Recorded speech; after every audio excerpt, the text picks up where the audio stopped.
여러분, 안녕하세요. 오늘은 저와 함께 옛날 동화의 세계로 돌아가서 따뜻하고 편안한 밤을 즐겨보아요.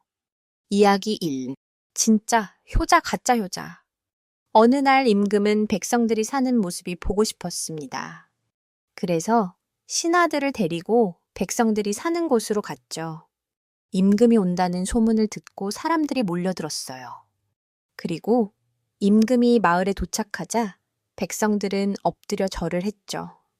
그런데 어떤 젊은이 하나가 나이 드신 어머니를 업은 채 꼿꼿이 서 있었습니다. 임금 앞에 꼿꼿이 서서 인사를 한다는 것은 법도에 어긋나는 일이었죠. 임금은 그 젊은이가 하도 수상해 불러다 말했어요. 여보게, 젊은이, 그대는 어찌하여 어머니를 업은 채 그렇게 서 있는가?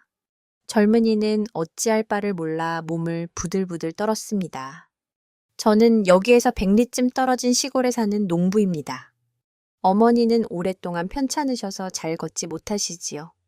그런데 어머니의 소원이 임금님을 한번 뵙는 것이라 임금님이 오신다는 소문을 듣고 이틀 전부터 어머니를 업고 왔습니다. 이왕 임금님을 뵙는 것이니 똑바로 보시라고 제가 엎드리지 않고 있었지요. 좋아하시는 어머니를 보니 저도 기분이 좋습니다. 하지만 이것이 예의에 어긋나는 행동임을 잘 알고 있지요. 벌은 달게 받겠습니다. 젊은이는 어렵게 자신의 사정을 이야기했어요. 대단한 효자로구나. 임금에게 충성하기 전에 부모에게 효도하라는 말이 있지 않더냐. 내가 너에게 벌 대신에 상을 내리겠다. 임금은 효성스러운 젊은이를 보고 흐뭇했습니다.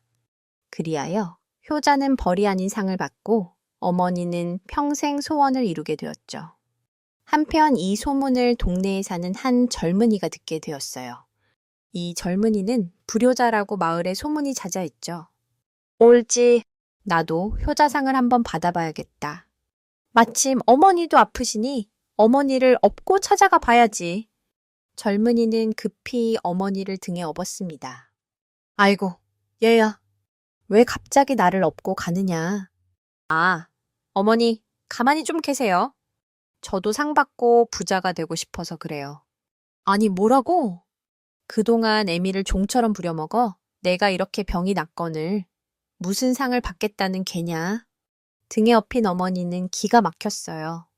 무슨 그런 말씀을 하세요? 제가 효자인지 불효자인지 누가 알겠어요?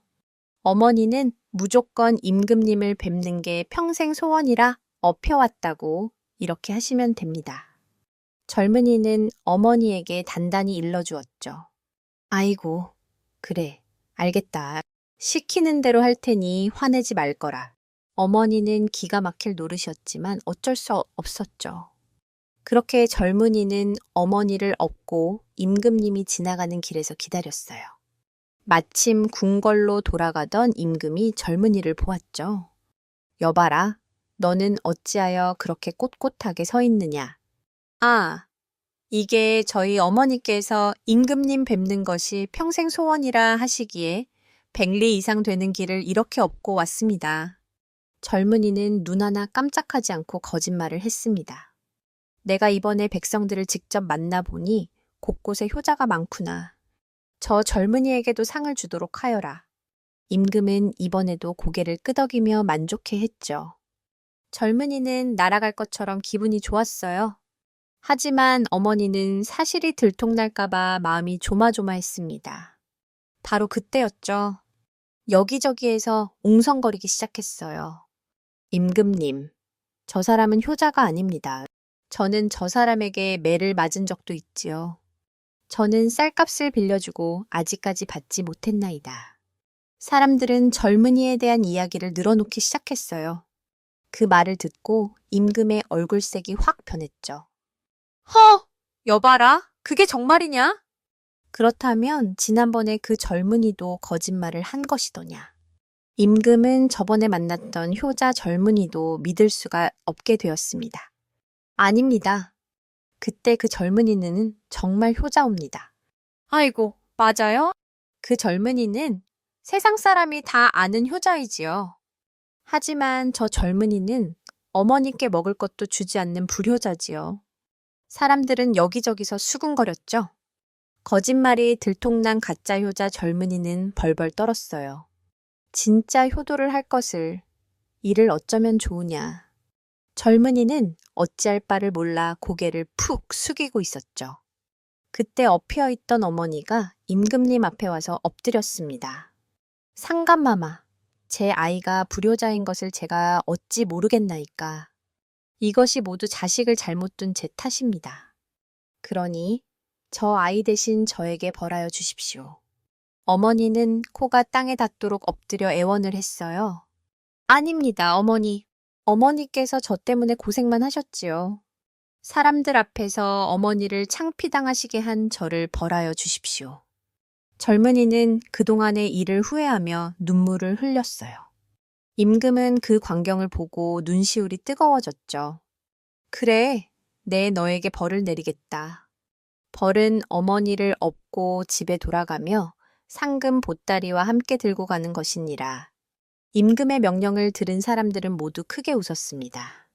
가짜 효자는 눈물을 흘리며 집으로 돌아와 진짜 효자가 되었답니다. 이야기 2. 사람의 말을 알아듣는 소. 옛날 어느 산골 마을에 한 늙은 농부가 살고 있었습니다. 그에게는 평생을 함께 밭을 갈아온 늙은 황소 한 마리가 있었습니다. 농부는 이 황소를 단순한 가축이 아닌 가족처럼 아끼고 사랑했습니다. 신기하게도 이 황소는 마치 사람의 말을 알아듣는 듯 농부의 말에 고개를 끄덕이거나 콧김을 내뿜으며 반응하곤 했습니다. 어느 해 극심한 가뭄이 들어 농부의 살림은 몹시 어려워졌습니다. 당장 먹을 양식이 떨어지자 농부는 눈물을 머금고 평생을 함께한 늙은 소를 우시장에 내다 팔기로 결심했습니다. 아침 일찍 농부는 소의 고삐를 잡고 장으로 향했습니다. 그는 소에게 미안한 마음을 감추지 못하고 길을 걸으며 중얼거렸습니다. 이놈아, 미안하다. 내가 너를 팔고 싶어서 파는 것이 아니란다. 집안 형편이 너무 어려워. 어쩔 수가 없구나. 부디 좋은 주인을 만나 배불리 먹고 편히 지내거라. 이 말을 들은 늙은 소의 눈에서 굵은 눈물방울이 뚝뚝 떨어졌습니다. 소는 더 이상 걸음을 옮기지 않고 그 자리에 버티고 서서 슬피 울었습니다. 농부 역시 그런 소를 보며 함께 눈물을 흘렸습니다. 바로 그때 한 점잖은 선비가 그 곁을 지나다가 부자 후지가 이별하는 줄 알고 그 사정을 물었습니다. 농부가 자초지종을 설명하자 선비는 크게 감탄했습니다. 이 얼마나 신기하고 기특한 소인가. 이 소는 보통 짐승이 아니구려. 내가 이 소를 사겠소. 선비는 후한값을 치르고 소를 샀습니다. 그는 농부에게 소를 파는 대신 자신의 집에서 소를 돌보며 함께 지내자고 제안했습니다. 농부는 기뻐하며 선비의 집으로 갔습니다. 선비는 농부와 소를 위해 넓은 땅과 편안한 외양간을 마련해주고 부족함 없이 살도록 도와주었습니다. 몇 년 후 선비는 임금님으로부터 높은 벼슬을 받게 되어 한양으로 떠나야 했습니다. 그는 떠나기 전 농부에게 말했습니다. 내가 없는 동안 이 집과 재산을 모두 자네에게 맡기겠네. 부디 잘 돌보아 주게. 선비가 떠나고 며칠 뒤 늙은 소는 병이 들어 자리에 눕게 되었습니다. 소는 임종이 가까워졌음을 직감하고 마지막 힘을 다해 농부에게 말했습니다. 이번에는 정말 또렷한 사람의 목소리였습니다. 주인님, 저는 이제 곧 죽습니다. 제가 죽거든 제 가죽을 벗겨 저기 저 북구에 씌워 주십시오. 그리고 나라에 위급한 일이 생기거든 그 북을 치십시오. 그러면 제가 나라를 도울 수 있을 것입니다. 말을 마친 소는 조용히 눈을 감았습니다. 농부는 슬픔 속에서 소의 유언대로 가죽을 벗겨 큰 북을 만들었습니다. 얼마 후 이웃 나라가 쳐들어와 나라가 큰 위기에 빠졌습니다. 그때 농부는 소가 한 마리 떠올라 가죽북을 가지고 궁궐로 달려갔습니다. 그가 북을 치자 둥둥둥 하는 소리가 천지를 진동하며 수백 리 밖까지 울려 퍼졌습니다. 그 소리는 마치 수만 명의 군사가 함성을 지르는 것 같았습니다. 적들은 그 엄청난 북소리를 듣고 조선에 어마어마한 대군이 숨어 있는 줄 알고 겁을 먹고 모두 도망쳐 버렸습니다. 나라는 위기에서 벗어났고 임금님은 농부와 죽은 소의 충성심을 크게 칭찬하며 큰 상을 내렸습니다. 죽어서까지 주인을 돕고 나라를 구한 소의 이야기는 말 못하는 짐승과의 교감과 의리가 얼마나 소중한지를 일깨워주며 오랫동안 전해져 내려왔습니다. 이야기 3. 미생 이야기. 옛날 중국에 미생이라는 사람이 살고 있었습니다. 미생은 고집이 세기로 유명했어요. 그렇다고 미생이 나쁜 사람은 아니었죠. 그는 누구보다 약속을 잘 지켰고 남을 속이지도 않았습니다. 자기가 한 말은 무슨 일이 있어도 책임지는 사람이었어요. 다만 너무 옳고 그름을 따지고 남의 작은 실수도 용서하지 않아 인정 없다는 소리를 듣곤 했습니다. 오래전에 이런 일이 있었어요. 미생이 사는 동네에 금을 캐는 사람이 왔습니다.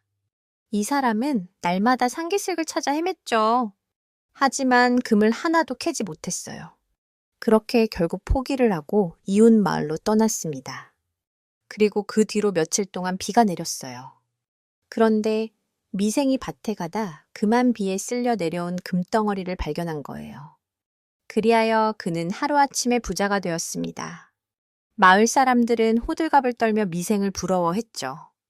그런데 미생은 그 금을 처음에 땅을 팠던 사람에게 갖다 주겠다는 거예요. 사람들은 미생을 말렸습니다. 아이고, 미생, 왜 그런 바보 같은 짓을 하나. 이 금은 자네가 발견했으니 자네 거지. 하지만 미생은 자기 뜻을 굽히지 않았죠. 한 번은 이런 일도 있었어요. 지독한 가뭄으로 마을에 흉년이 들었는데 벼슬아치들은 눈에 불을 켜고 세금을 거두어 다녔어요. 미생은 집에 있는 곡식을 몽땅 세금으로 바쳤습니다. 사람들이 놀라자 미생은 눈도 깜빡하지 않고 말했죠. 나라에 바친 곡식은 어차피 내 것이 아니겠소. 사람들은 미생의 고집에 혀를 내둘렀죠. 그러던 어느 날 미생은 마을 앞 징검다리에서 총이라는 아가씨를 만나게 되었어요. 미생은 무심코 징검다리에 올라섰다. 총이가 건너오는 것을 보고 물러났죠. 총기도 미생 건너편으로 돌아가 미생이 먼저 건너오라고 손짓을 했습니다. 하지만 미생은 총이가 건너올 때까지 꿈쩍도 하지 않았어요. 그렇게 둘은 서로를 배려하는 마음씨, 넓은 상대에게 마음이 끌리게 되었습니다. 그날 이후 두 사람은 징검다리에서 자주 만나게 되었죠. 그런데 미생과 총이의 성격은 아주 많이 달랐어요. 미생은 고지식하게 행동하는 반면에 총이는 사정과 상황을 봐가며 지혜롭게 행동했습니다. 어느 해에 흉년이 들게 되었어요. 총기는 너무도 가난해서 세금을 낼 수 없었습니다. 하지만 벼슬아치들은 당장 먹을 곡식을 빼앗아 가려고 했죠. 촌기는 관가에 가서 세금을 내는 대신 무슨 일이든 시켜달라고 사정을 했어요. 그날부터 총이는 관가에서 바느질을 하게 되었습니다. 그리고 훌륭한 바느질, 솜씨 덕분에 일감을 많이 얻게 되었죠. 미생은 그런 슬기로운 총이를 보고 총이를 더욱더 연모하게 되었습니다. 그러던 어느 날 두 사람이 나무의 꽃을 보고 다투게 되었어요. 미생은 매화라고 우기고 총이는 복숭아꽃이라고 우겼습니다. 그렇다면 당장 가지를 꺾어가서 사람들한테 물어보면 어떻겠소? 미생님은 뭐가 그리 바쁘십니까? 매화나무와 복숭아나무는 잎사귀가 다르게 생겼으니 잎이 돋을 때까지 보름만 기다려 보지요. 촌기의 말에 미생은 고집을 꺾고 기다려 보기로 했어요. 그렇게 보름이 지나서 나무를 살펴보니 잎사귀가 갸름하고 뾰족했습니다. 복숭아 나무가 틀림이 없었어요. 촌기, 당신의 말이 맞았구려. 하마태 오면 쓸데없이 가지를 꺾을 뻔했구려. 미생은 총이의 지혜로움에 머리를 숙였습니다. 그렇게 두 사람은 징검다리에서 다시 만나기로 약속하고 헤어졌어요. 그런데 총이를 만나기로 한 날, 아침부터 비가 쏟아졌죠. 그런데 미생은 조금도 망설이지 않고 집을 나섰습니다. 지금까지 한 번도 약속을 어긴 적이 없었으니까요. 하지만 총이는 나갈까 말까 고민하기 시작했어요. 그래, 약속을 잘 지키는 미생님이라고 해도 이렇게 비가 오는데 오늘은 안 나왔을 거야. 혹시 나왔더라도 조금만 기다리다가 돌아가겠지. 그런데 그 순간 번개가 번쩍하고 천둥이 쾅쾅 울렸습니다. 깜짝 놀란 총이는 얼른 문을 닫았죠. 그런데 그 시간에도 미생은 징검다리에서 총기를 기다리고 있었어요. 자기처럼 총이도 약속을 지킬 거라고 굳게 믿었죠. 시간이 갈수록 빗발은 더 굵어지고 시냇물이 불어나기 시작했습니다. 그래도 융통성 없는 미생은 자리를 뜨지 않았어요. 그래, 징검다리에서 만나기로 했으니 반드시 이 자리에 있어야 해. 그 시각, 총이는 다시 문을 열고 바깥을 보았습니다. 왠지 미생이 기다리고 있을 것만 같았어요. 하지만 총이는 고개를 저었죠. 아니야. 이렇게 비가 많이 오는데 나올 리가 없지. 촌기는 어서 비가 약해지기를 빌었습니다. 비가 약해지면 얼른 나가보리라 생각했죠. 하지만 비는 더 세차게 내렸어요. 한편 미생은 그 순간에도 징검다리에서 꼼짝도 하지 않았습니다. 물이 차오르자 물가의 나무를 부둥켜 안았어요. 점점 물은 불어나고 물살이 거세졌죠. 그럴수록 미생은 더 이를 악물고 나무를 끌어안았습니다. 하지만 거센 물살에 나무 뿌리가 뽑히기 시작했어요. 제발 나무야, 쓰러지지 말아다오. 미생이 간절히 빌었지만 나무는 쓰러지고 말았어요. 그렇게 결국 미생은 나무와 함께 떠내려갔습니다. 온종일 세차게 퍼붓던 비는 다음 날 아침이 되어서야 그쳤어요. 촌기는 헐레벌떡 강가로 달려갔죠. 그리고 징검다리에서 미생이 쓰고 있던 비옷을 발견했어요. 촌기는 그 자리에서 털썩 주저앉았습니다. 목숨까지 버리며 약속을 지킨 미생이 원망스러웠어요. 아이고, 아무리 약속이 중요해도 목숨을 버리면 되나? 살아서 다시 만날 생각을 했어야지. 사람들은 그 광경을 보며 혀를 끌끌 찼답니다. 이야기 4. 강가의 그림자. 때는 조선 숙종 25년 여름 장마 무렵이었다. 하늘이 뚫린 듯 비가 퍼붓고 천둥은 지붕을 내리치고 강물은 넘실대며 불어났다.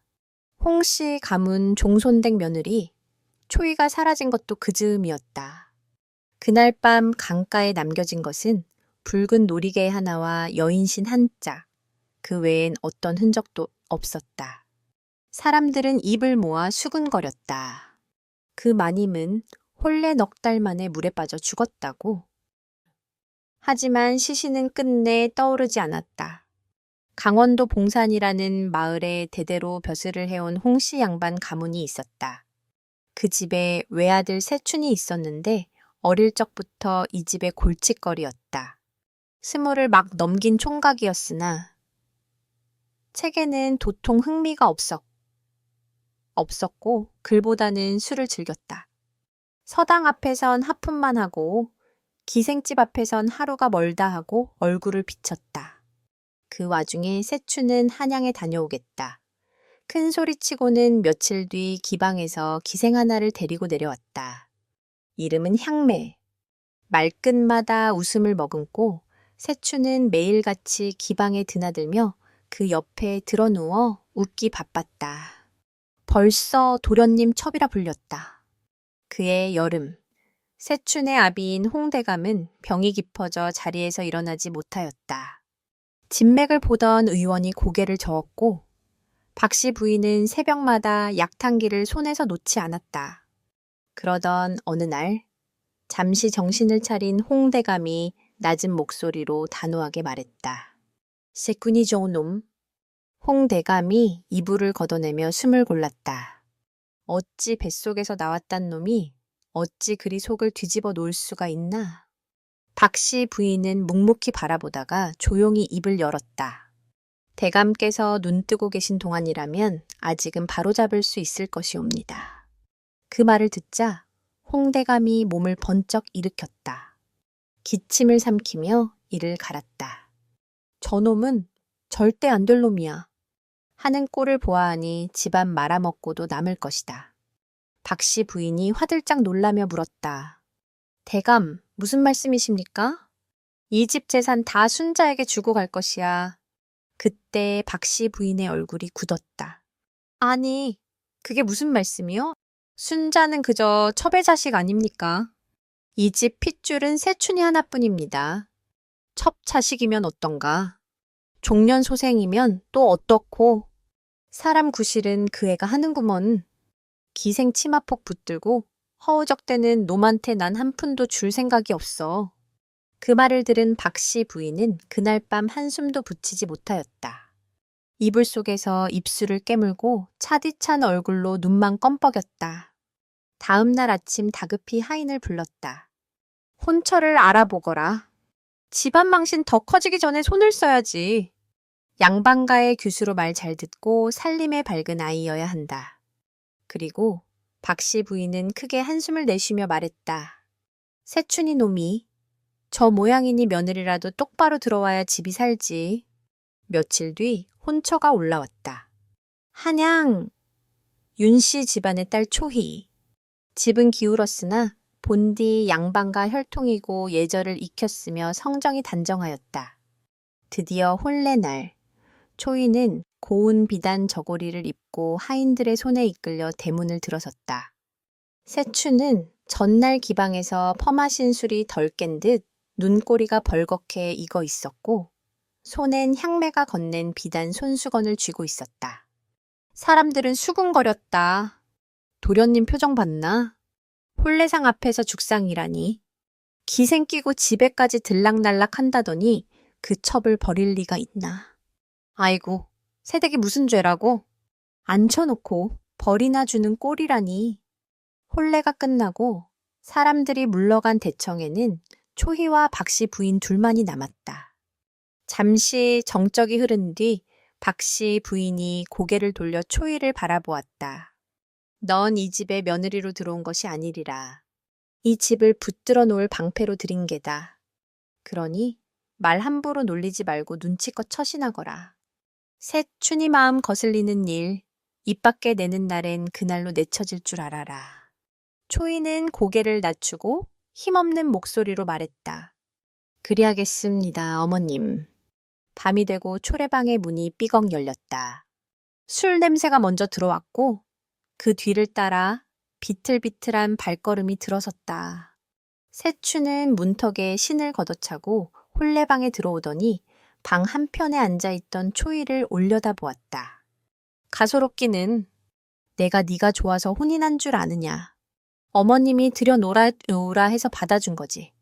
내가 너한테 마음 줄 일은 눈꽃만큼도 없다. 내 앞에선 그냥 그림자처럼 기어다니거라. 보이지도 들리지도 말고 알겠느냐. 초희는 등을 돌린 채 앉아 있었다. 그리고는 조용히 한숨을 내쉰 뒤 천천히 눈을 감았다.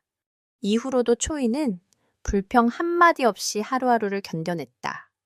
새벽이면 마당을 쓸고 부엌에 불을 지폈다. 허나 박씨 부인은 매사에 흠을 잡았다. 방바닥 한편에 먼지 하나에도 잔소리를 퍼부었지만 초희는 고개 한번 들지 않았다. 하녀 옥자는 등을 돌리며 쌀을 씻는 초희를 힐끔 바라보다 고개를 절레절레 저으며 낮게 중얼거렸다. 애구참, 남편 복도 없는데 시집살이까지 저리 고되니? 참말로 팔자 한번 기구하구먼. 며칠 뒤, 해 질녘 무렵 홍씨댁 안방은 은은한 약자의 냄새가 감돌고 있었다. 박씨 부인은 조용히 찻잔을 밀어두고 초희를 불렀다. 문을 열고 들어온 초희는 말없이 무릎을 꿇었다. 네가 와서 이 집 공기가 한결 조용해졌다. 말이 적고 눈치 빠른 건 가끔은 덕이 되지. 초희는 가만히 앉아 눈을 들지 않았다. 박씨 부인은 손에 찻잔을 감싼 채 목소리를 낮추었다. 내 말 잘 듣거라. 이 집 재산 다 내 손에 들어가게 해주마. 단 하나만 하면 되는 것이야. 새춘이 그놈 마음을 네가 어떻게든 붙들어라. 바라는 건 그거 하나뿐이다. 박씨 부인은 찻잔을 내려놓으며 초며 다 티척 덧붙였다. 네가 못하면 그땐 모든 건 순자에게 갈 것이다. 첩 자식한테 재산을 물려주겠다니 그게 말이 될 소리냐. 그러니 무슨 일이 있어도 네가 새춘이 마음을 붙들어야 한다. 초희가 혼례를 올린 지 넉 달이 되던 날 밤 기방 춘화루의 등불은 희미하였고 방 안은 술 냄새와 분 냄새가 겹겹이 번져 있었다. 향매는 술 기운에 얼굴이 발그레 올라 새춘의 어깨에 나른히 기대어 앉아 있었다. 그러니 이제 어쩔 셈이시옵니까? 도련님, 그 계집이랑 저리 한 지붕 밑에 살다가 또 이리 숨어 오실 겁니까? 새춘은 웃음 반, 비웃음 반을 섞어 잔을 기울였다. 웃기는 게 뭔 줄 아냐? 그 계집은 겁이란 게 없어. 어찌나 담이 큰지 내가 무슨 말을 해도 나른하질 않더군. 향매가 술잔을 기울이며 눈웃음을 슬쩍 흘렸다. 그 A씨가 정말 밉사와 그러시는 겁니까? 혹시 겁이 나시는 건지요? 새추는 잠시 말이 없다가 술잔을 탁 내려놓으며 중얼거렸다. 그년만 없어지면 되지 않겠냐. 향매의 손끝이 살짝 떨렸다. 그 말이 진심이시옵니까? 아버지 수명도 얼마 안 남았고 그 계집만 사라지면 집 문서건 뭐건 몽땅 내 손으로 돌아오게 돼 있지. 향매는 피식 웃으며 잔을 채웠다. 그리되면 이 몸과 함께 도망치시렵니까? 진심으로 다 놓고 가실 수 있겠사옵니까? 새추는 잔을 비운 뒤 천천히 향매의 손등을 덮으며 말했다. 그건 걱정 말거라. 어차피 이 집안에 미련 따위 없다. 돈만 챙겨서 훌훌 떠나면 그만이지. 다음 날 아침이었다. 평소 같았으면 마당 쓰는 소리가 들렸을 시간. 박씨 부인은 입꼬리를 삐죽 내밀며 문을 열었다. 아직도 안 일어나고 무슨 잠을 그리 늘어지게 자는 개냐. 방문을 활짝 열어젖히는 순간 안에는 아무도 없었다. 박씨 부인은 급히 하녀 옥자를 불러 세웠다. 며느리 본 적이 있느냐. 옥자가 머뭇대다 입을 열었다. 그러고 보니 어제 저녁 작은 마님께서 혼자 나가시는 걸 뵌 뒤로는 그 뒤론 다시 못 뵈었사옵니다.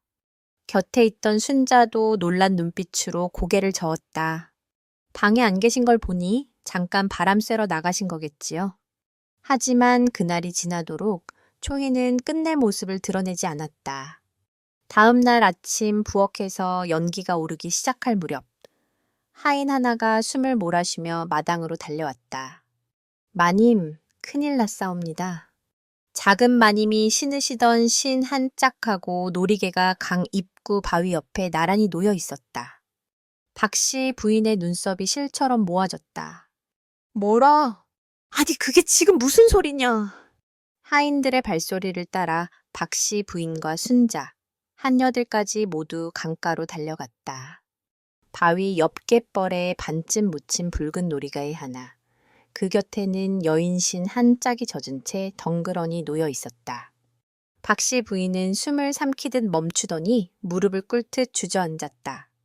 그리고 휘둥그레진 눈으로 물가를 바라보며 중얼거렸다. 이게 대체 어찌 된 일이냐? 그때 한여옥자가 한 걸음 물러서며 조심스레 입을 열었다. 작은 마님께서요. 요 며칠 강가에 자주 다니시길래 그날도 그냥 바람 쐬러 나가시는 줄만 알았사옵니다. 헌데 엊그제 밤엔 장대비가 갑자기 쏟아졌사온데다 그리 급히 나가시곤 그 뒤론 아무도 못 뵈었사옵니다. 혹시 발을 헛디디신 게 아닌지 그게 아니고서야. 그날부터 마을엔 이상한 소문이 돌기 시작했다.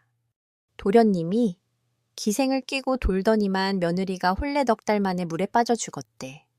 시어머니가 그리 구박했다잖아. 강물에 몸 던졌다고 하더라. 마음고생이 얼마나 심했으면 신이 놓여 있었으면 말 다 했지 뭐. 시간이 지나도 시신은 끝내 떠오르지 않았다. 그렇게 초희의 죽음도 잊혀져 갈 즈음 몇 달 뒤 어느 밤이었다. 기방 춘화로의 등불은 유난히 낮고 붉었다. 이 방 안은 향매 혼자였다. 거울 앞에 앉아 눈썹을 매만지던 향매는 붓을 내려놓고 괜히 한숨을 쉬었다. 이 시각이 되도록. 도련님은 또 어디서 뭘 하는 거야?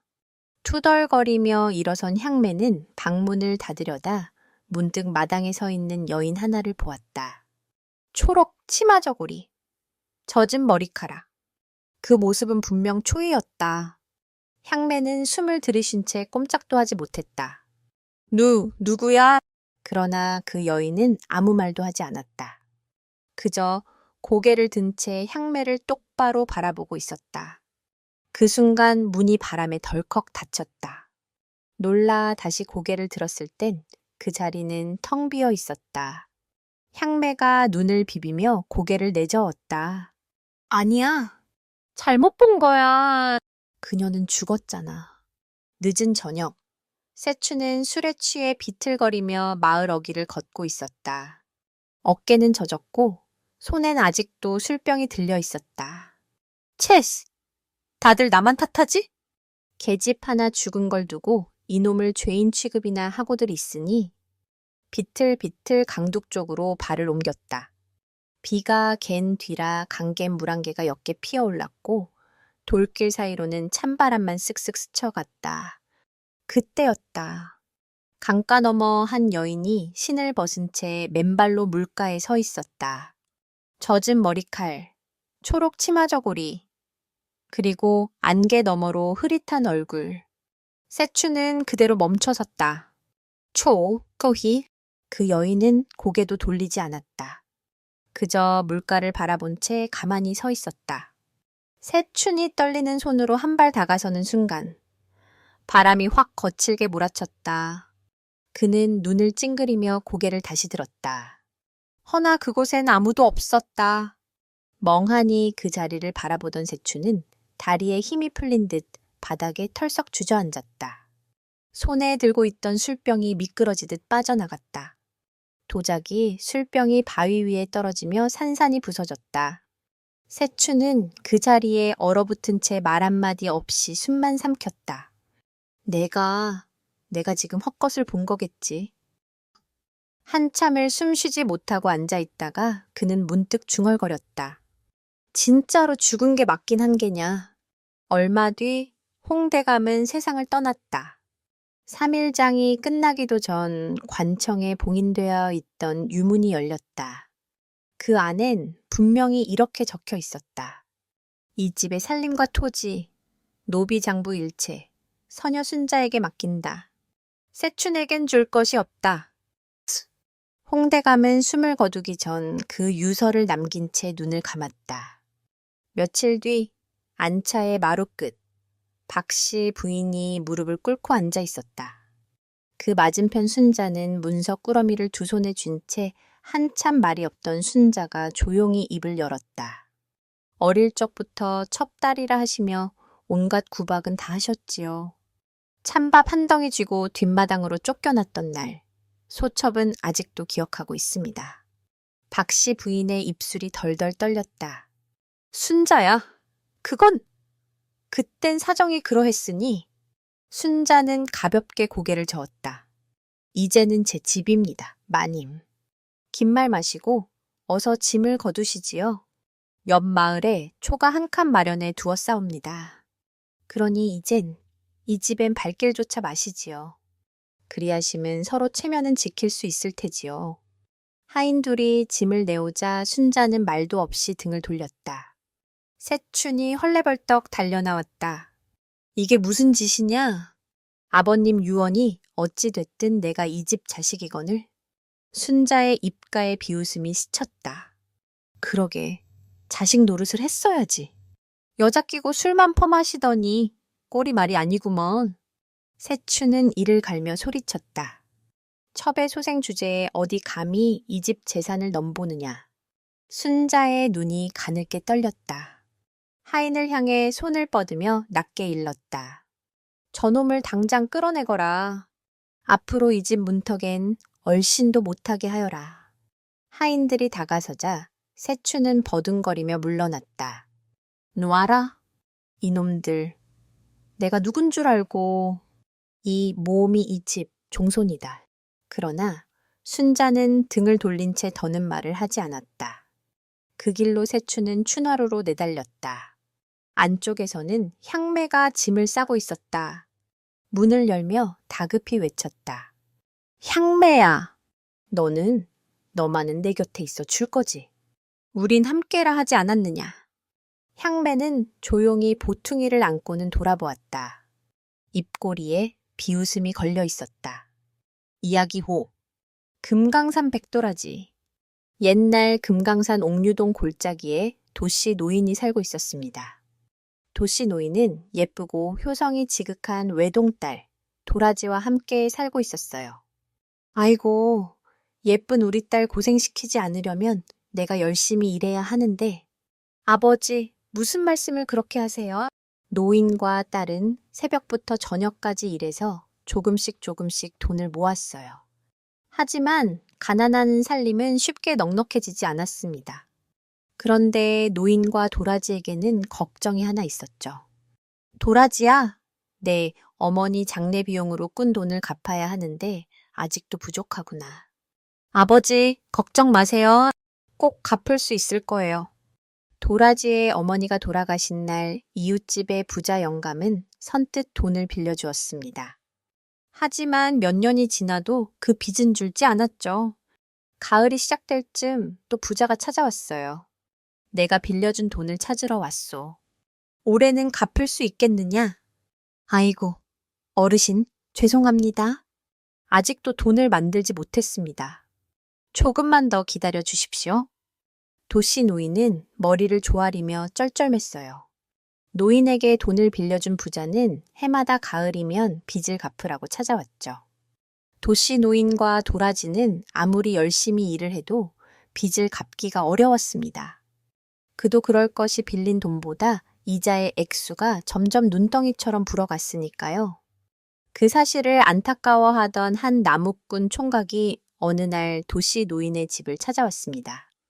어르신, 저도 빚을 갚도록 돕겠습니다. 나무꾼 총각은 도라지의 뒷집에 사는 소꿉친구였죠. 고맙구나. 정말 고맙구나. 나무꾼 총각도 자기 일처럼 한 푼 두 푼 열심히 돈을 모으기 시작했어요. 그런데 그 사실을 안 부자는 도씨 노인이 돈을 갚게 될까봐 걱정이 되었습니다. 그래서 부자는 도씨 노인을 불러 말했죠. 여보게, 자네가 진 빚은 도라지 어머니의 3년상이 되는 날까지 갚도록 하게. 만약 갚지 못한다면 도라지를 우리 집으로 데리고 가야겠네. 도씨 노인은 기운이 쭉 빠져 일어날 수가 없었습니다. 얘야, 빚을 못 갚으면 너를 부잣놈 집에 보내야 하는데 이를 어쩌면 좋으냐. 도씨 노인은 그날부터 시름시름 앓기 시작했어요. 도라지는 아버지의 머리맡에 앉아 있었습니다. 아버지, 걱정 마십시오. 저의 소원은 아버지를 기쁘게 해드리는 겁니다. 저 때문에 아버지가 이렇게 누워 계시니 저를 용서해 주십시오. 도라지야, 네가 무슨 잘못이 있느냐? 아버지는 도라지를 치근하게 바라보았죠. 아닙니다. 제가 부잣집으로 들어갈 테니 앞으로 저 때문에 걱정하지 마십시오. 안 된다. 그건 절대로 안 될 말이야. 아버지는 머리를 절레절레 흔들었어요. 하지만 다음 날 도라지는 부자 영감을 찾아갔죠. 아니, 네가 웬일이냐? 제가 이 집으로 들어올 테니 빈 문서를 돌려주십시오. 그거야. 당연히 그렇게 하마. 부자는 도라지에게 빈 문서를 돌려주었어요. 그리고 다음 날 도씨 노인의 집에 가마가 도착했습니다. 도라지는 아버지에게 큰절을 하고 빈 문서를 갈기갈기 찢어버렸어요. 아버지, 이제 빈 문서는 없어졌습니다. 안심하시고 부디 건강하십시오. 도라지는 아버지에게 작별 인사를 했죠. 도라지야, 못 간다. 나를 두고 어디로 간단 말이냐. 아버지는 방에서 나와 가마에 매달렸어요. 하지만 가마꾼들은 아버지를 뿌리치고 부잣집으로 향했죠. 그렇게 도라지를 태운 가마가 고갯마루에 이르게 되었어요. 잠시 쉬려고 가마가 멈추자 도라지가 밖으로 나왔습니다. 어느새 도라지는 하얀색 옷으로 갈아입고 있었어요. 그리고 뒤돌아서서 아버지가 계신 곳을 향해 다시 한번 절을 올렸죠. 길 옆에 있는 어머니 산소에도 다소 곳이 절을 하였습니다. 어머니, 저를 용서하십시오. 도라지의 눈은 촉촉하게 젖어 있었어요. 그리고 자리에서 일어선 도라지는 하늘을 쳐다보았죠. 그 순간 도라지는 낭떠러지로 몸을 던졌어요. 아이고, 이럴 수가. 가마꾼들은 안절부절 못하며 낭떠러지 아래만 내려다 보았습니다. 도라지가 간절히 부르는 어머니 소리만 메아리쳐서 골짜기에 울려 퍼졌죠. 얼마 후 어머니 무덤 옆에 작은 봉분이 솟아났어요. 한편 나무꾼 총각은 도라지 소식을 듣고 달려왔습니다. 나는 어떻게 하라고? 나무꾼 총각은 바닥에 주저앉아 통곡을 하였죠. 그리고 도라지의 무덤에 하얀 꽃 한 송이가 곱게 피어났어요. 아이고, 하늘나라에 간 도라지가 나무꾼 총각에게 얼굴을 내미는 것 같구먼. 그러게 말이야. 그때부터 사람들은 그 하얀 꽃을 도라지의 이름에 성을 붙여 도라지라고 불렀어요. 이듬해 봄 금강산에 그 꽃이 뿌려졌죠. 그렇게 금강산의 백도라지는 이렇게 새서 생겨났다고 하네요. 이야기 6. 산삼꽃 낭자. 옛날 백두산 기슭 어느 마을에 귀선이라는 젊은이가 살고 있었어요. 귀선의 아버지는 손발을 쓰지 못했고 어머니는 앞을 못 보는 장님이었습니다. 아이고, 산삼을 먹으면 나을 수 있다던데. 마을 사람들은 효자로 소문난 귀선을 걱정스러운 표정으로 중얼거렸습니다. 그러던 어느 날 귀선은 부모님의 병을 낫게 하려고 산삼을 캐러 떠났어요. 깊은 산속을 헤매던 중에 한 낭자를 만나게 됐죠. 그리고 뜻밖에도 그 낭자는 산삼이 있는 곳을 알려주었습니다. 그래서 귀선은 많은 산삼을 캐가지고 돌아올 수 있었죠.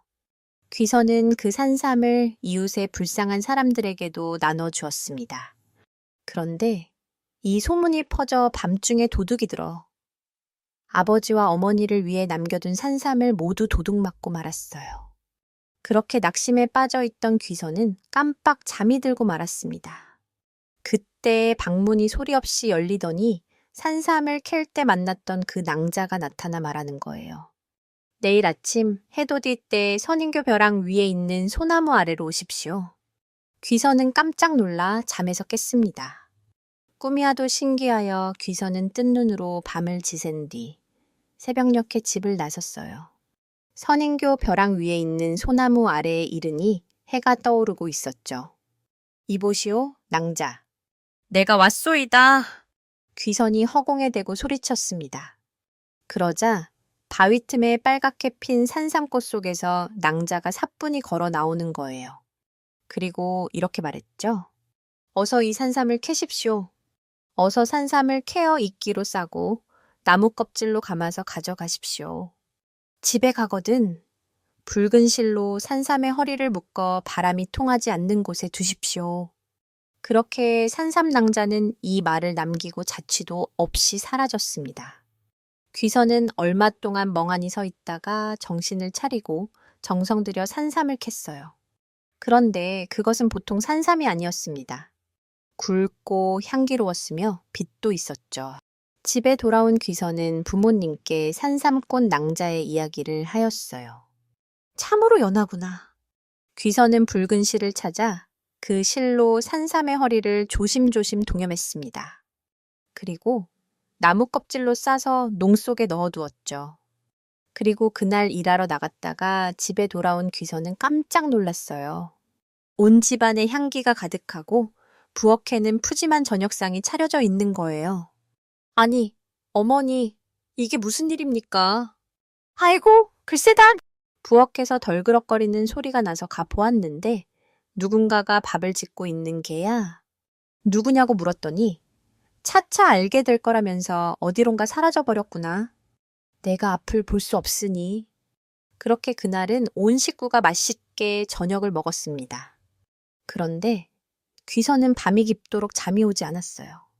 그래서 달을 쳐다보며 이 생각 저 생각을 하고 있는데 갑자기 은은한 산삼 향기가 풍겨오더니 산삼꽃 낭자가 눈앞에 나타났죠. 당신은 도대체 누구십니까? 저는 백두산 산삼신의 딸이랍니다. 부모님께서 당신의 착한 마음씨에 감동하시어 저를 보냈지요. 그리고 백두산의 산삼을 함께 가꾸라 하셨습니다. 왜? 제가 지금 꿈을 꾸고 있는 게 아닙니까? 미안하지만 나에게 찬물 한 사발만 떠다 줄 수 있겠소. 그러자 산삼꽃 낭자는 얼굴을 붉히며 일어나 물을 떠왔습니다. 귀선은 그 물을 받아 꿀꺽꿀꺽 마셨죠. 꿈이 아니었습니다. 여태 베풀어준 은혜만도 하늘 같은데 우리 집은 너무 가난해서 낭자를 맞이할 형편이 못 됩니다.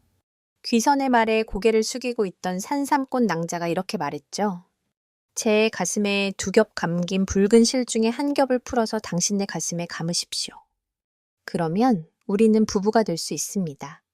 귀선은 떨리는 손으로 산삼꽃 낭자가 시키는 대로 하였어요. 그리고 그 길로 둘은 부부가 될 수 있었죠.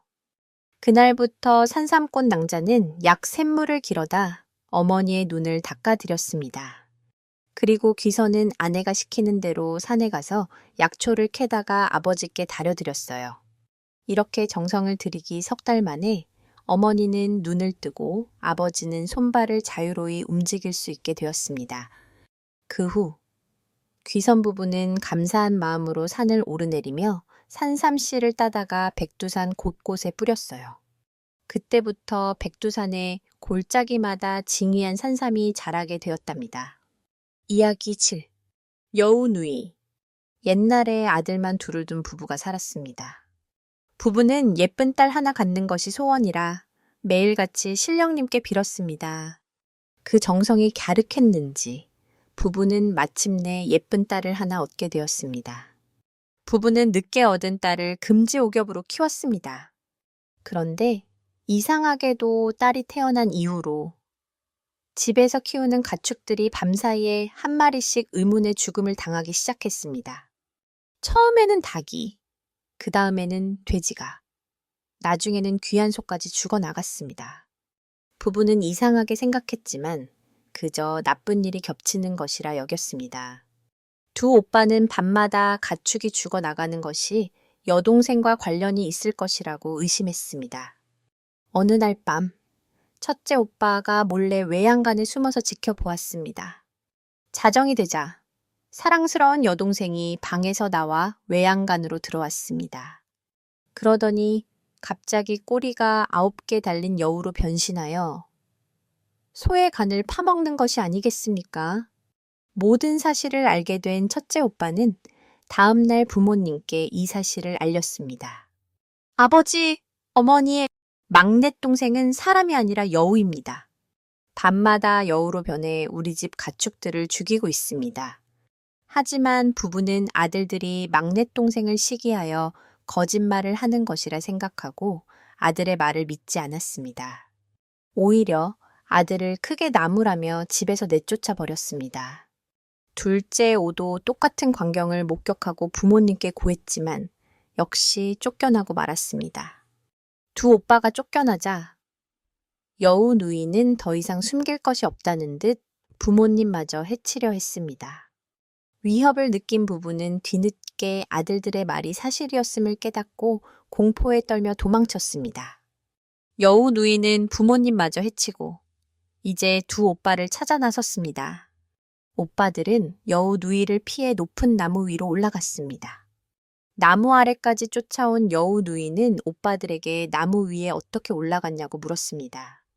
오빠들은 꾀를 내어 손에 기름을 바르고 올라왔다고 거짓말을 했습니다. 여우 누이가 기름을 바르고 나무를 오르려 했지만 미끄러워 계속 넘어지기만 했습니다. 화가 난 여우 누이가 진실을 말하라고 으르렁거리자 겁에 질린 둘째 오빠가 도끼로 찍으며 올라왔다고 사실을 말해버렸습니다. 여우 누이는 도끼를 가져와 나무를 쿵쿵 찍으며 무서운 기세로 올라오기 시작했습니다. 절체절명의 순간, 첫째 오빠가 품속에서 작은 병 3개를 꺼냈습니다. 이것은 집에서 쫓겨날 때 한 노인이 나중에 위급할 때 쓰라며 준 신비한 병이었습니다. 첫째 오빠는 먼저 파란 병을 던졌습니다. 그러자 순식간에 깊고 푸른 강이 생겨나 여우 누이의 앞을 가로막았습니다. 하지만 여우 누이는 헤엄을 쳐서 강을 건너왔습니다. 오빠는 이번에는 노란 병을 던졌습니다. 그러자 뾰족한 가시덤불이 숲을 이루어 여우 누이를 막아섰습니다. 여우 누이는 온몸이 찔려 피를 흘리면서도 가시덤불을 뚫고 나왔습니다. 마지막으로 오빠는 빨간 병을 던졌습니다. 그러자 땅에서 거대한 불길이 솟아올라 여우 누이를 덮쳤습니다. 여우 누이는 뜨거운 불길 속에서 고통스럽게 비명을 지르며 타 죽고 말았습니다. 두 오빠는 무사히 살아남았지만 가족을 모두 잃은 슬픔에 눈물을 흘렸다고 합니다. 이야기 8. 세 명의 사위. 옛날에 한 장인 이 세 명의 사위를 데리고 살았습니다. 어느 날 장인은 사위들의 됨됨이를 시험해보고 싶었습니다. 그는 꾀병을 앓으며 자리에 누워 곧 죽을 것처럼 연기했습니다. 그리고는 사위들을 불러 말했습니다. 얘들아, 내가 이제 곧 세상을 뜰 것 같구나. 마지막으로 너희의 효심을 보고 싶으니 세상에서 가장 맛있는 것을 구해다 다오. 첫째 사위는 욕심이 많고 생각이 짧았습니다. 그는 가장 맛있는 것이란 당연히 비싸고 귀한 것이라고 생각했습니다. 그는 시장으로 달려가 아주 비싼 돈을 주고 산의 진미를 가득 사왔습니다. 둘째 사위는 눈치가 빨랐습니다. 그는 장인어른이 평소에 떡을 좋아했다는 것을 기억해냈습니다. 그는 솜씨 좋은 떡집으로 가서 가장 맛있고 예쁜 떡을 한 상 가득 맞춰 왔습니다. 하지만 막내 사위는 생각이 깊었습니다. 그는 장인어른이 정말로 음식을 드시고 싶어 하는 것이 아닐 것이라고 생각했습니다.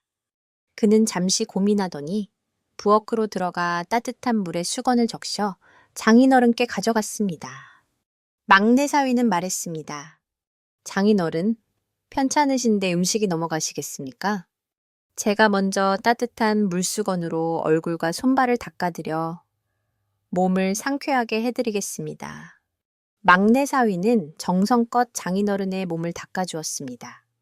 그의 따뜻한 손길과 진심 어린 마음에 꾀병을 앓던 장인어른은 큰 감동을 받았습니다. 그는 자리에서 벌떡 일어나 사위들을 보며 말했습니다. 너희의 마음을 이제 잘 알겠다. 첫째는 물질로 효도하려 했고, 둘째는 기억에 의존해 효도하려 했구나. 하지만 막내야말로 나의 마음을 진정으로 헤아릴 줄 아는 진정한 효자다. 세상에서 가장 맛있는 것은 음식이 아니라 바로 자식의 따뜻한 마음과 정성이니라. 장인은 막내 사위를 크게 칭찬하며 그에게 가장 많은 재산을 물려주었다고 합니다. 진정한 효도가 무엇인지 생각하게 하는 이야기입니다. 이야기 9. 젊어지는 샘물과 아기가 된 할머니. 옛날 어느 산골 마을에 금실 좋은 노부부가 살고 있었습니다. 그들은 비록 늙었지만 서로를 아끼며 행복하게 지냈습니다. 어느 날 할아버지가 산에 나무를 하러 갔다가 길을 잃었습니다. 목이 말라 물을 찾아 헤매던 할아버지는 우연히 맑은 물이 솟아나는 작은 샘을 발견했습니다. 할아버지는 허겁지겁 샘물을 떠서 마셨습니다. 그러자 정말 신기한 일이 벌어졌습니다. 머리가 백발이었던 그의 머리카락이 검게 변하고 쭈글쭈글했던 피부는 팽팽하게 펴졌으며 굽었던 허리는 꼿꼿하게 펴졌습니다. 그는 순식간에 기운 넘치는 젊은 청년의 모습으로 변했습니다. 젊어진 할아버지는 신이 나서 집으로 달려왔습니다. 할머니는 처음에는 웬 낯선 젊은이가 집에 들어오나 싶어 경계했지만 자초지종을 듣고는 깜짝 놀라며 부러워했습니다. 영감, 나도 그 샘물을 마시고 싶소. 나도 당신처럼 젊어져서 다시 한번 신혼처럼 살아봅시다. 할아버지는 할머니에게 샘물의 위치를 자세히 알려주며 신신당부했습니다. 좋소. 하지만 명심하시오. 그 샘물은 아주 영험하니 절대 욕심을 부려 많이 마시면 안 돼요. 딱 한 모금만 마셔야 하오. 할머니는 알겠다며 고개를 끄덕이고는 서둘러 산으로 올라갔습니다. 그녀는 설레는 마음으로 샘물을 찾았습니다. 샘물을 발견한 할머니는 기쁨에 넘쳐 할아버지의 경고를 잊어버리고 말았습니다. 한 모금만 마셔서야 얼마나 젊어지겠어. 이왕 마시는 거 흠뻑 마셔서 처녀 시절로 돌아가야지. 할머니는 샘물을 한 모금, 두 모금, 너무나 시원하고 달콤해서 바가지째로 벌컥벌컥 마셔버렸습니다. 한편 집에서 기다리던 할아버지는 아무리 기다려도 할머니가 돌아오지 않자 걱정이 되기 시작했습니다. 해가 저물도록 할머니가 오지 않자 그는 불안한 마음에 할머니를 찾아 다시 산으로 올라갔습니다. 샘물에 도착한 할아버지는 놀라운 광경을 목격했습니다. 샘물 옆에는 할머니는 온데간데 없고 할머니가 입고 갔던 옷에 쌓인 갓난아기 한 명이 은가해 하고 울고 있었습니다. 할아버지는 그 아기가 바로 자신의 아내라는 것을 직감했습니다. 할머니가 욕심을 부려 샘물을 너무 많이 마신 탓에 젊어지다 못해 아예 갓난아기가 되어버린 것입니다. 할아버지는 아기가 된 할머니를 품에 안고 한숨을 푹 쉬었습니다. 에휴, 내 이럴 줄 알았지. 내 그렇게 욕심부리지 말라고 일렀거늘. 비록 할머니는 아기가 되었지만 할아버지는 젊어진 몸으로 다시 한번 아버지가 되어 아내가 된 아기를 정성껏 키웠다고 합니다. 과한 욕심이 어떤 결과를 낳는지 보여주는 재밌는 이야기입니다. 이야기 10. 뱀아들. 옛날에 한 부잣집에 오랫동안 아이가 없었습니다. 부부는 온갖 정성을 다해 신령님께 빌었고 마침내 부인이 아이를 낳았습니다. 하지만 태어난 아이는 사람이 아니라 커다란 뱀이었습니다. 부부는 크게 실망하고 두려워했지만 차마 자식을 버릴 수는 없어 뱀아들을 광에 가두고 몰래 키웠습니다. 세월이 흘러 뱀아들은 혼이 날 나이가 되었습니다. 부모는 이웃 마을 가난한 집의 세 딸에게 청혼을 넣었습니다. 가난한 집 부모는 부잣집의 재물이 탐이 났지만 딸들은 뱀에게 시집갈 수 없다며 완강히 거부했습니다. 하지만 마음씨 착한 막내딸은 부모님을 위해 자신이 시집을 가겠다고 나섰습니다. 결혼한 첫날 밤, 막내딸은 두려움에 떨며 방에 앉아 있었습니다. 그때 뱀 신랑이 스르르 다가오더니 갑자기 허물을 벗기 시작했습니다. 뱀 허물 속에서는 눈부시게 잘생긴 청년이 걸어 나왔습니다. 사실 그는 하늘나라의 성관생관이었는데 죄를 지어 뱀의 모습으로 벌을 받고 있었던 것입니다. 청년은 아내에게 말했습니다. 나의 벌이 풀리려면 100일 동안 이 허물을 잘 간직해야 하오. 절대 남에게 보여주거나 없애버리면 안 둬. 두 사람은 낮에는 뱀과 아내로, 밤에는 선남선녀 부부로 행복하게 살았습니다. 하지만 이 사실을 알게 된 아내의 두 언니는 시기심에 불탔습니다. 언니들은 동생에게 그 징그러운 허물만 없애버리면 내 남편은 영원히 멋진 사람의 모습으로 살 수 있을 거야 라고 거짓말을 했습니다. 그 말에 속은 아내는 남편이 잠든 사이 몰래 허물을 가져다 불에 태워버렸습니다. 허물이 타는 순간 남편은 고통스러운 비명을 지르며 잠에서 깨어났습니다. 아, 부인, 이제 단 하루만 지나면 내 벌이 모두 끝나고 영원히 사람으로 살 수 있었는데 당신 때문에 나는 이제 모든 것을 잃고 하늘로 돌아가야 하오. 말을 마친 남편은 한 마리 새로 변해 창문 밖으로 날아가 버렸습니다. 뒤늦게 자신의 어리석음을 깨달은 아내는 피눈물을 흘리며 후회했습니다.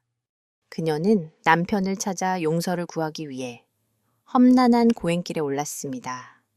그녀는 숱한 고생 끝에 하늘나라로 올라가 여러 가지 어려운 시험을 통과하고 마침내 남편과 재회하여 용서를 받고 함께 행복하게 살았다고 합니다. 믿음과 인내가 얼마나 중요한지를 일깨워주는 이야기입니다. 이야기 18. 호랑이와 토끼의 떡 다툼. 옛날 힘센 호랑이와 꼬에 많은 토끼가 함께 떡을 만들어 먹기로 했습니다. 두 동물은 함께 밭을 갈고 벼를 심고 수확하여 떡을 찧었습니다. 마침내 김이 모락모락 나는 맛있는 떡이 완성되었습니다. 욕심 많은 호랑이는 떡을 혼자 다 먹고 싶었습니다. 호랑이가 말했습니다. 토끼야, 우리 그냥 나눠 먹으면 재미없으니 내기를 하자. 저기 저 언덕 너머까지 달리기 시합을 해서 이기는 쪽이 떡을 다 먹는 거다. 토끼는 힘으로는 호랑이를 이길 수 없었지만 꾀로는 이길 수 있다고 생각하고 흔쾌히 동의했습니다. 경주가 시작되자 토끼는 쏜살같이 달려나갔습니다. 하지만 얼마 못 가 호랑이에게 따라잡히고 말았습니다. 호랑이가 토끼를 앞질러 달려가는데 길가에 맛있어 보이는 꿀단지가 놓여 있었습니다. 사실 그것은 토끼가 미리 준비해둔 함정이었습니다. 호랑이는 꿀의 유혹을 이기지 못하고 꿀을 먹느라 시간을 지체했습니다. 그 틈을 타 토끼는 다시 앞으로 달려나갔습니다. 이번에는 길가에 시원한 잠자리가 마련되어 있었습니다. 한참을 달려 지쳤던 호랑이는 토끼는 아직 멀었으니 잠깐 쉬어가도 되겠지 생각하고 잠자리에 누워 잠이 들고 말았습니다. 이 역시 토끼의 계략이었습니다. 토끼가 결승점에 거의 다다랐을 때 잠에서 깬 호랑이가 무서운 속도로 쫓아왔습니다. 위기를 느낀 토끼는 마지막 꾀를 냈습니다. 그는 길가에 있던 똥 무더기를 주워들고 마치 맛있는 경단인 척 먹는 신용을 했습니다. 아, 맛있다. 세상에서 이렇게 맛있는 떡은 처음이야. 그 모습을 본 호랑이는 저 떡이 내가 만든 떡보다 더 맛있나 하는 생각에 걸음을 멈추고 토끼에게 그 떡을 달라고 했습니다. 토끼는 못 이기는 척 똥을 던져주었고 호랑이가 그것을 받아먹는 사이에 결승점을 통과했습니다. 결국 꽤 많은 토끼가 어리석고 욕심 많은 호랑이를 이기고 맛있는 떡을 모두 차지하게 되었습니다. 이야기 12. 오성과 한음의 지혜. 조선시대에 오성과 한음이라는 두 친구가 살았습니다.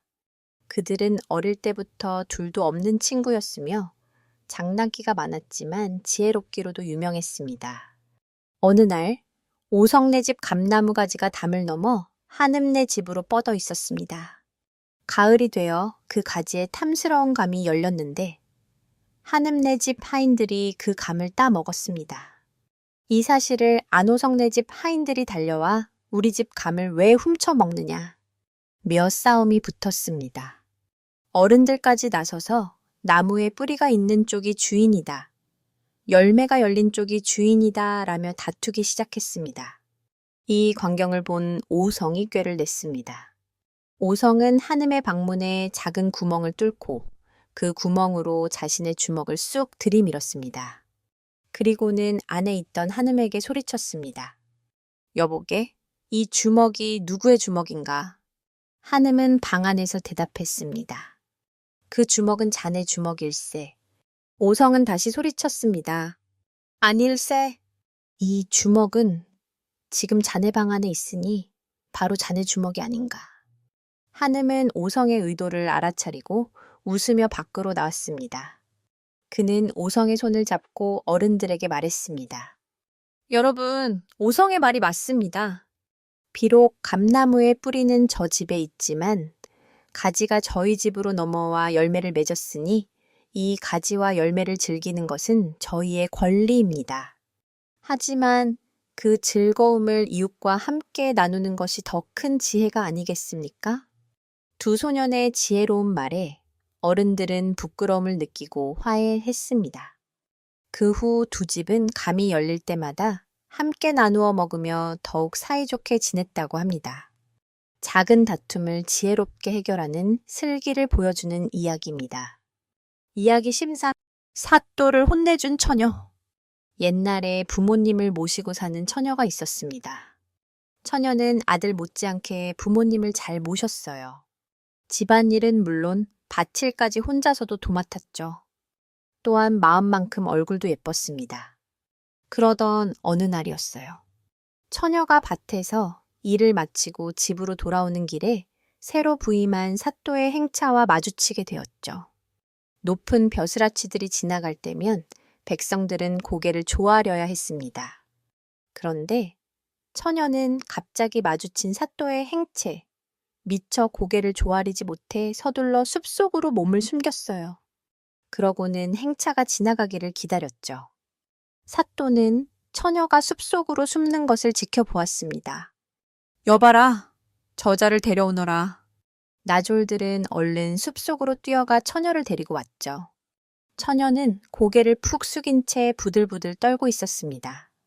얘야, 우리 집에 와서 살면 고생하지 않고 살 수 있는데 그렇게 하지 않겠느냐. 사또의 느닷없는 말에 처녀는 어찌할 바를 몰랐어요. 사또, 저는 늙은 어머니를 모시고 살고 있습니다. 저 혼자서 잘 살 수는 없사옵니다. 처녀는 떨리는 목소리로 또박또박 자신의 생각을 말했죠. 뭐라?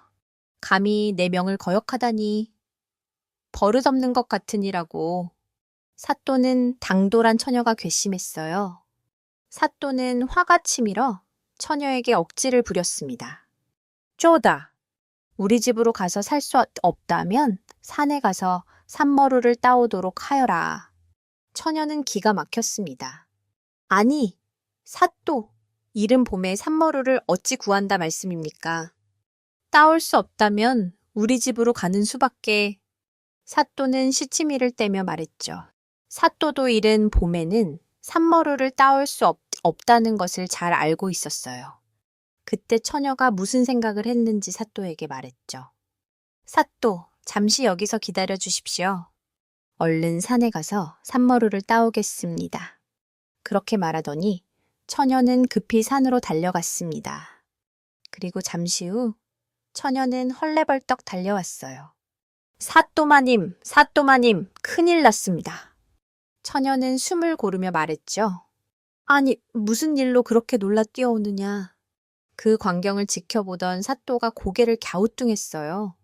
사또마님, 정말로 징그럽습니다. 엥. 뭐가 징그럽다는 개냐. 어서 말을 해보거라. 제가 산머루를 따러 가는데 저 산에는 독사가 우글거려 발을 들여놓을 수가 없습니다. 저 산에 가야만 산머루를 따올 수 있는데 말이지요. 처녀는 손가락으로 산을 가리키며 말했어요. 물론 처녀의 말은 모두가 거짓말이었죠. 이런 바보 같은 말이 어디 있나. 이른 봄에 무슨 독사가 있단 말이냐. 감히 나를 속일 셈이냐. 아, 예, 사또, 맞습니다. 실은 이른 봄에는 독사가 없지요. 독사도 없지만 산머루도 없지요. 사또는 저에게 할 수 있는 일을 시키셔야 되지 않겠습니까? 그렇게 사또는 사람들 앞에서 창피를 당하고 말았어요. 사또는 화가 불같이 났습니다. 그리고 나졸들에게 큰 소리로 말했죠. 감히 나에게 여봐라, 저 계집아이를 당장 저 연못에 밀어 넣어라. 명을 받은 나졸들은 사또의 말을 거역할 수 없어 처녀를 연못에 밀어 넣고 말았어요. 그렇게 사또의 행차가 떠나자 마을 사람들은 연못으로 급히 달려갔죠. 그리고 연못에 빠져 허우적거리고 있는 처녀를 구해주었습니다. 아이고, 얘야. 다친 곳은 없느냐? 예, 없습니다. 정말 고맙습니다. 아이고, 세상에. 어찌 저런 사또가 있단 말이냐. 백성들을 잘 살게 하지는 못할망정 백성을 괴롭히다니. 마을 사람들은 사또를 욕하며 손가락질했죠. 아무래도 안 되겠어요. 지금은 다행히 그냥 넘어갔지만 앞으로 어떤 일이 닥칠지 모르잖아요. 아이고, 그러게 말이에요. 이 아이가 살아난 걸 보면 가만히 있지 않을 겁니다. 그때 나이 많은 할아버지 한 분이 말을 이었죠. 여보게들, 우리가 이 아이의 부모를 돌봐주기로 하고 이 아이를 멀리 떠나보내세. 그리하여 처녀는 멀리 떠나게 되었어요. 늙으신 부모님을 두고 떠나려니 발길이 떨어지지 않았습니다. 그리고 마을 사람들은 처녀가 물에 빠져 죽어 사라져버렸다고 헛소문을 냈죠. 한편 마을을 떠난 처녀는 이곳저곳을 떠돌아다녔어요. 부모님과 헤어져 이렇게 떠돌아다닐 수만은 없는 일이다. 어떻게든 못된 사또를 혼내줄 것이야.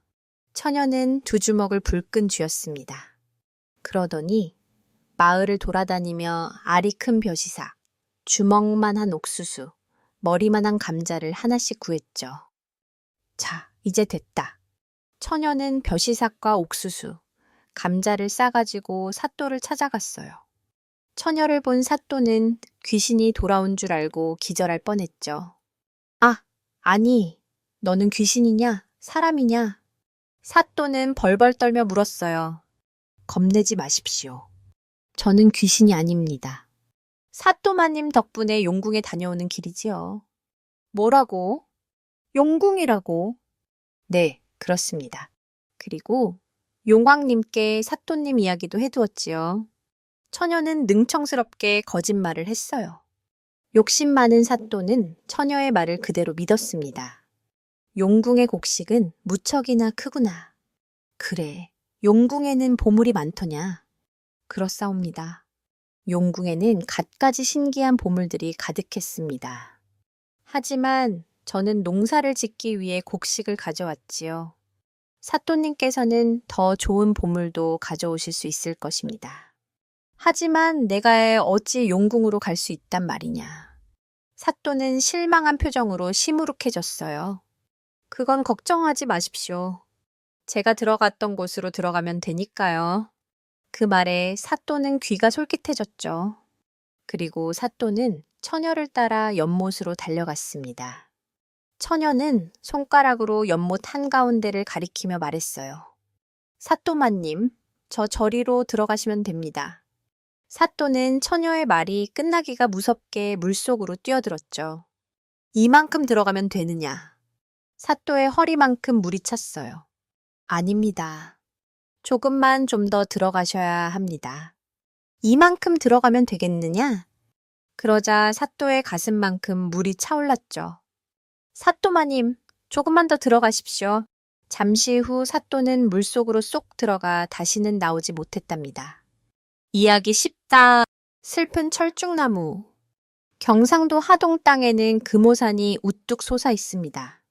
그리고 5월이 되면 금오산 능선을 따라 붉게 물든 철쭉이 장관을 이루죠. 그런데 금오산의 철쭉이 유난히 붉은 빛을 띠는 데에는 그럴 만한 사연이 있습니다. 그럼 지금부터 금오산에 얽힌 별님과 달님의 비극적인 사랑 이야기를 들어볼까요? 금오산에는 바위들이 많은데 산허리에 있는 커다란 바위에는 구멍이 나 있었어요. 그리고 구멍 속에 있는 네모 반듯한 동굴이 바로 별굴달굴이었습니다. 옛날 이 동굴에는 별님과 달님 부부가 행복하게 살고 있었죠. 별님은 키가 크고 잘생긴 젊은이였습니다. 힘으로는 아무도 당할 사람이 없을 만큼 천하장사였어요. 그리고 용감하기 그지없었죠. 별님은 양쪽 겨드랑이에 금빛 찬란한 비늘이 있었어요. 그리고 별님의 놀랄만한 힘과 용맹은 이 비늘에서 샘솟고 있었죠. 한편 달님은 하늘 아래 둘도 없는 빼어난 미인이었습니다. 얼굴은 물론 목소리도 곱고 마음결이 비단 같았습니다. 그렇게 별님과 달님은 서로 사랑하는 애탄 부부였죠. 그러던 어느 날 별님과 달님이 바람을 쐴 요량으로 동굴을 나섰습니다. 따뜻한 봄날이라 산에는 온갖 아름다운 꽃들이 다투어 피어나고 있었습니다. 꽃을 좋아하는 달님은 꽃다발을 만들려고 꽃을 꺾고 있었습니다. 그리고 별님은 하늘을 올려다보며 풀밭에 누워 있었어요. 하늘에는 하얀 구름이 한가하게 떠다니고 있었죠. 그렇게 별님이 눈으로 구름을 보고 있을 때 갑자기 언덕 아래에서 비명소리가 들리는 거예요. 그런데 그 비명소리는 바로 달님의 소리였습니다. 별님은 불이 나게 언덕 아래로 뛰어내려갔죠. 허겁지겁 내려가 보니 글쎄 달님이 풀숲에 쓰러져 있는 거예요. 아니, 여보, 이게 어찌 된 일이오? 별님은 달님을 안아 일으켰습니다. 달님의 발에는 피가 솟아나고 있었어요. 가시나무에 찔렸습니다. 산딸기를 따러 풀숲에 들어갔다가 아니, 상처가 깊구려. 피가 많이 흘러나오고 있어. 안 되겠소. 약초를 캐어올 테니 아프더라도 잠시만 참고 기다리시오. 별님은 벌떡 일어서 산속으로 들어갔습니다.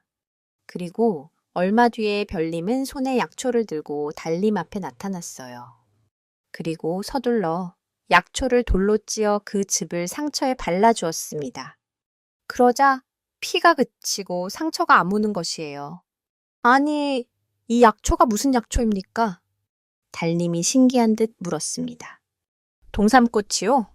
어린아이 모양으로 생긴 산삼의 꽃이지. 어떤 사람들은 이 꽃을 신령님 꽃이라고 부른다오. 그만큼 약효가 좋기 때문이라오. 여보, 고맙습니다. 당신이 귀한 약초를 구해주셔서 제 상처가 이렇게 나았어요. 앞으로는 조심하시구려.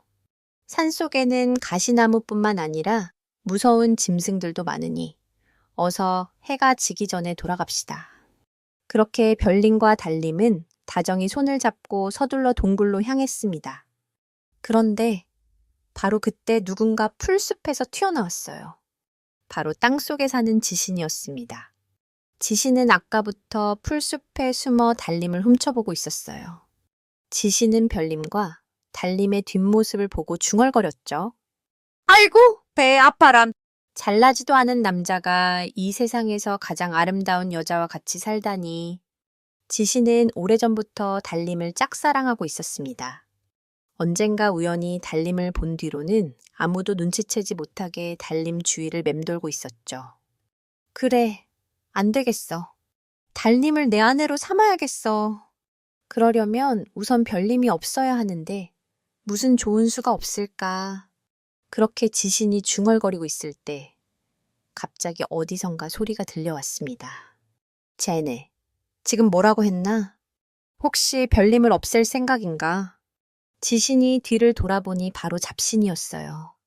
잡신은 사람들에게 불행을 안겨주는 못된 귀신이었죠. 자네, 귀가 밝구먼. 이어 듣다니? 그래, 내가 듣기로는 자네가 사람에게 불행을 안겨주는 재주가 있다던데 어디 내 고민을 들어주겠나? 자네 고민이라면 달님을 아내로 삼고 싶은데 별님이 걸림돌이 된다는 거 아닌가? 그렇다네! 좋은 방법을 알려준다면 자네에게 살해를 하겠네. 방법이야, 찾으면 있지. 그런데 나에게 살해를 하겠다는 말은 빈말이 아니겠지. 물론이네. 자네가 요구하는 것은 무엇이든지 들어주겠네. 돈을 달라면 돈을 주고 땅을 달라면 땅을 주겠네. 그럼 내게 하동 땅을 주겠나? 하동 땅은 지신이 아끼는 땅이었어요. 잡신은 이 땅을 오래전부터 탐내고 있었습니다. 하지만 지신이 말했어요. 주다마다 당장 하동 땅을 내줄 테니 빨리 방법을 말해 보게나. 알겠네, 알겠어. 잡신은 헛기침을 한 번 하더니 말을 이었습니다. 별님에게는 양쪽 겨드랑이에 금빛 비늘이 있거든. 그 비늘에서 힘이 솟아나고 있지. 그러니까 비늘만 없애면 별님은 기운이 빠져 죽고 말 걸세. 어라. 그런데 그 비늘은 어떻게 없애나? 자네 힘으로는 도저히 비늘을 뗄 수 없을걸.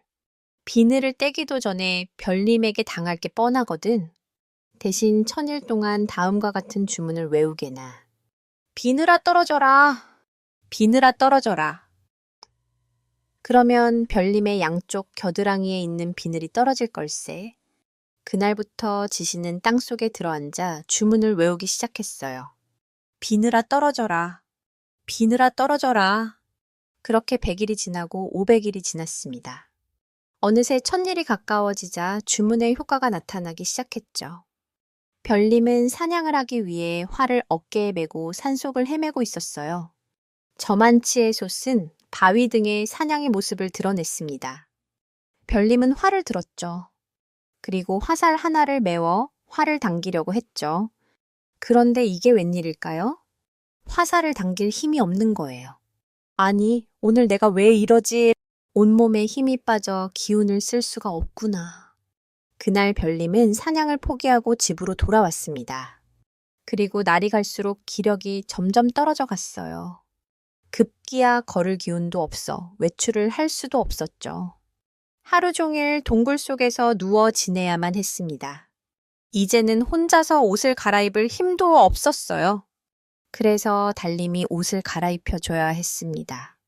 그러던 어느 날, 달님이 별님의 옷을 벗기려 하다 놀라서 소리쳤어요. 여보, 비늘이 떨어져요. 비늘이 떨어지고 있습니다. 아닌 게 아니라 별님의 양쪽 겨드랑이에 붙어 있던 금빛 찬란한 비늘들은 낙엽처럼 떨어지고 없었죠. 이럴 수가. 이렇게 내가 죽게 되는 건가? 별님은 말없이 눈물을 흘렸습니다. 바로 그쯤에 지신이 땅속에서 나왔죠. 드디어 천일 기도를 마친 것이었어요. 지금쯤 비늘이 모두 떨어졌겠지. 슬슬 동굴을 찾아가 볼까. 지신은 펄쩍 제주를 넘어 구렁이로 변했어요. 몸 빛깔이 황적색인 커다란 구렁이였습니다. 싸워 이기는 데는 구렁이가 제격이지. 굵은 몸통으로 칭칭 감으면 더 이상은 힘을 못 쓸 게야. 그렇게 구렁이가 된 지신은 산길을 기어 올라갔습니다. 그런데 동굴이 있는 바위에 거의 다가왔을 때였어요. 갑자기 어디선가 어흥 하고 크게 울부짖는 소리가 나더니 바윗돌 만한 것이 구렁이를 덮치는 거예요. 바로 그것은 호랑이였습니다. 그렇게 구렁이와 호랑이는 엉켜 싸우기 시작했어요. 알고 보니 이 호랑이는 남해 금산에 있는 산신령이 보낸 호랑이였어요. 구렁이로 변한 지신을 물리치고 별님과 달님을 구하거라.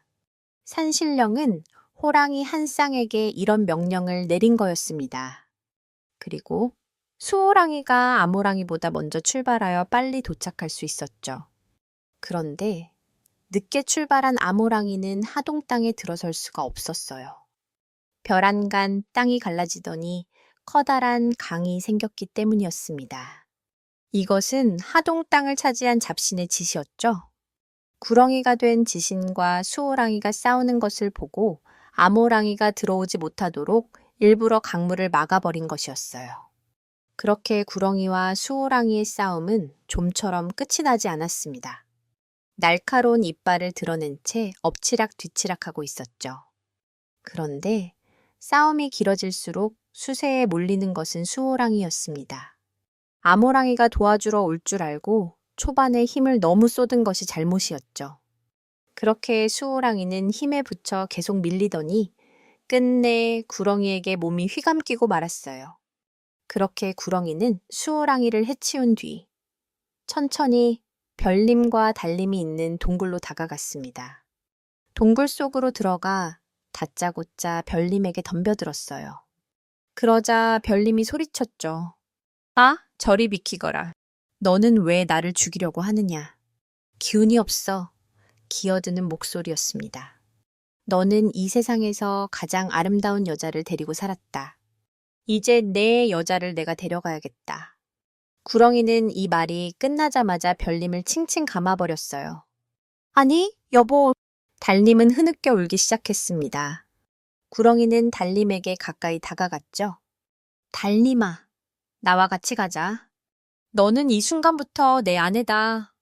그러자 달님은 뒤로 주춤 물러서며 날카롭게 외쳤습니다.